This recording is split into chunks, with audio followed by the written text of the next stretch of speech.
June 15th, 2004, the Detroit Pistons won the NBA Finals against the LA Lakers, Kobe Bryant, Shaquille O'Neal, and them.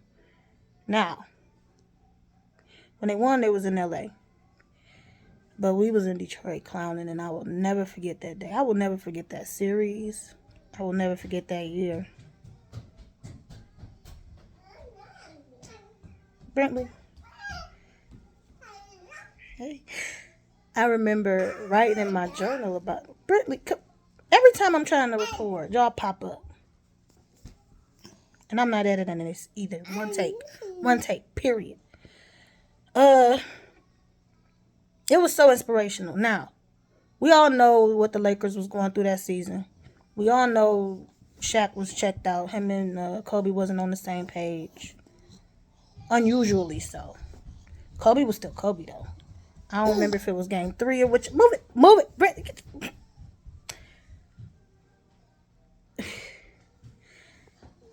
Brentley.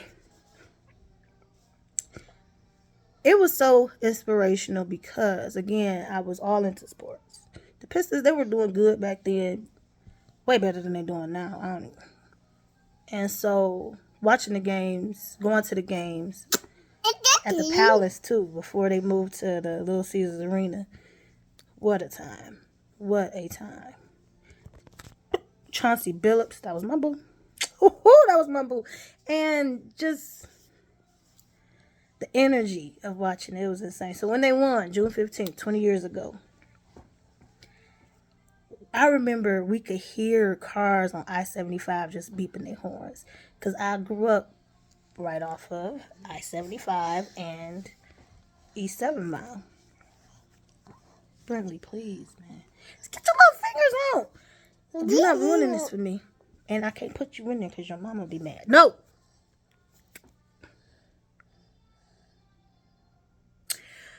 And so, when they won, we was just outside before everybody was saying outside. First of all, we grew up outside, but we was outside. And I remember my brother had this green Jeep Cherokee, and we hopped in that mug and just drove down Woodward. And mind you, we on 7 Mile, so that's the north. In Detroit, it starts. The Detroit side starts right at 8 Mile, and we were between 8 Mile and 7 Mile. And so for us to hop on Woodward and just start driving downtown, everybody waving at each other, everybody is stopping their cars, jumping on their cars. And when we got downtown, man, it was insane. It was so crazy.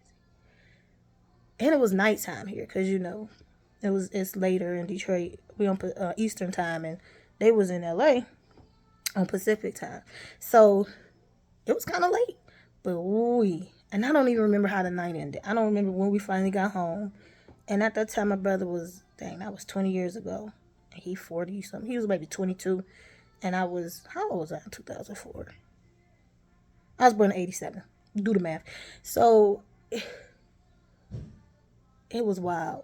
And I remember writing in my journal about how, despite how the series went and how unexpected it was for the Pistons to truly win, and even how some people were surprised that, not necessarily surprised that we got that far, because we had did pretty good the year before that too.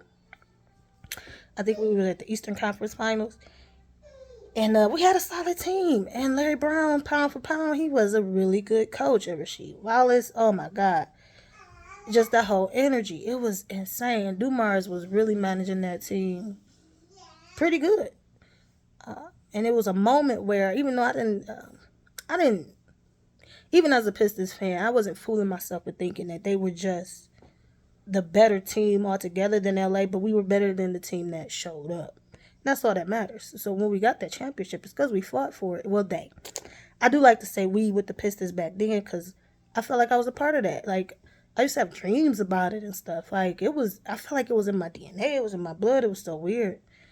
When we finally had the parade downtown, Hart Plaza, oh my God. I will never forget that. But a part of what stuck with me was the unexpected. How victories can come at the most unexpected time in the most unexpected ways. Mind you, this is sports and they fought for it. But a victory parade, you can find yourself being a part of something huge and not really even anticipate it, how it's going to be when it happens, how it'll be when it pops off. And it made me want to do some huge things with my life. And so I went to college 2005, the next year, to pursue sports journalism. Because I wanted to tell stories so bad. I wanted to tell people's stories. I wanted to be a part of influencing the narrative. It was bigger than Sports Illustrated. It was bigger than ESPN. It was bigger than all of that. It was like,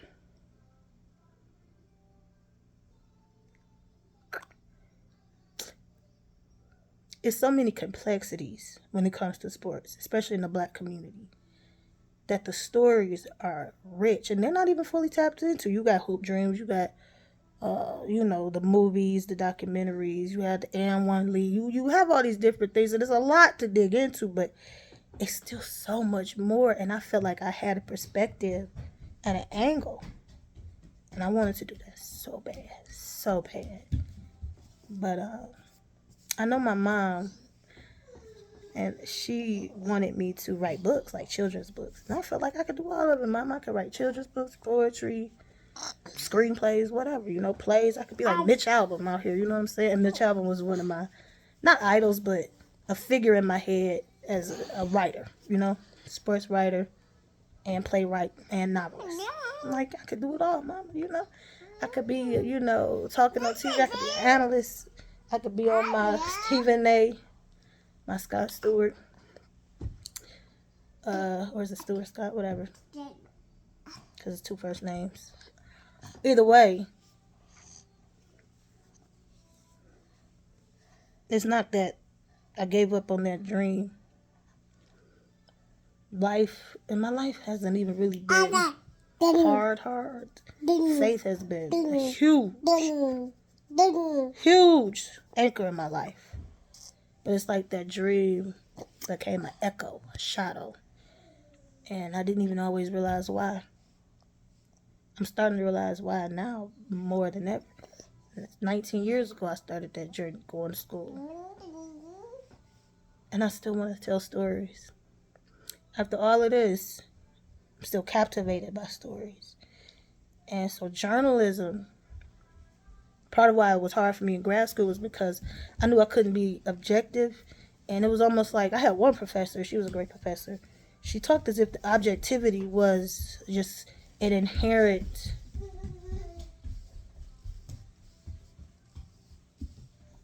mainstay in good journalism. And I feel like it didn't leave much room for the reality that ain't no journalist truly objective. You could pursue objectivity, but you're only going to get there to a certain extent. Every journalist, even from their angle, it's their angle. It's however they tell the story, however they spin it, that is their objectivity. Period. Now, I get not involving yourself in the story and becoming the story. But even then, it may change what the story can be in terms of news journalism. Which we already know that's another whole other thing too. But I struggled with that. And I started to feel like maybe I didn't fit in this black and white idea of journalism because that's not how I saw stories. But this is also the same teacher who, when the topic of, you know what, y'all cute and stuff, but y'all loud. When the topic of shadow scholaring, which I talked about in the previous, when the topic of shadows, you okay? When the topic of shadow scholaring came up, she was like, that's not possible, right? Like, and I'm looking at her like, you live in a world where you really think no teacher, no professor is getting got just because you can scan the paper. Like, I was writing this stuff.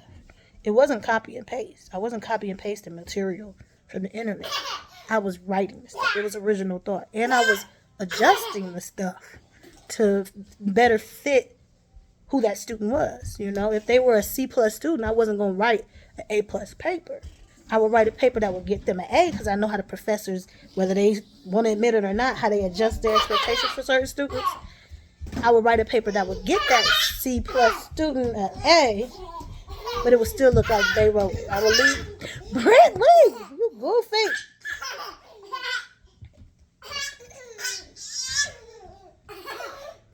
So all that to say, 20 years ago, and I'm going to keep it just like this. I ain't editing nothing. 20 years ago, when the Pistons won, it changed a lot for me. And here we are, so many stories to tell, so many angles, and even my senior project where I wrote about sports, Detroit sports and poetry.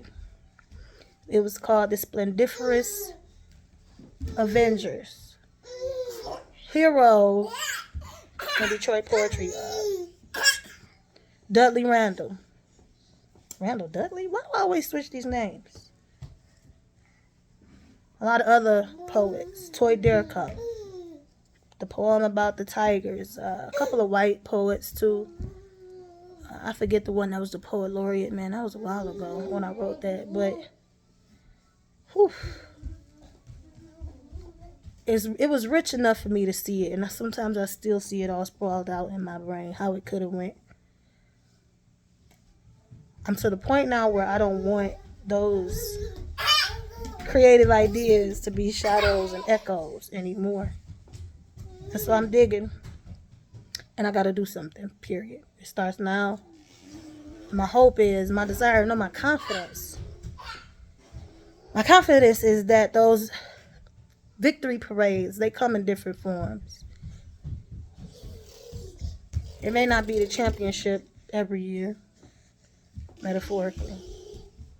But every victory counts. And I would rather scrap hard and know I did my best in every season. Literal seasons of every, and metaphorical seasons, than to just live this standard, okay, I'm just going through motion day by day. I have too much in me. So that's where I am now, but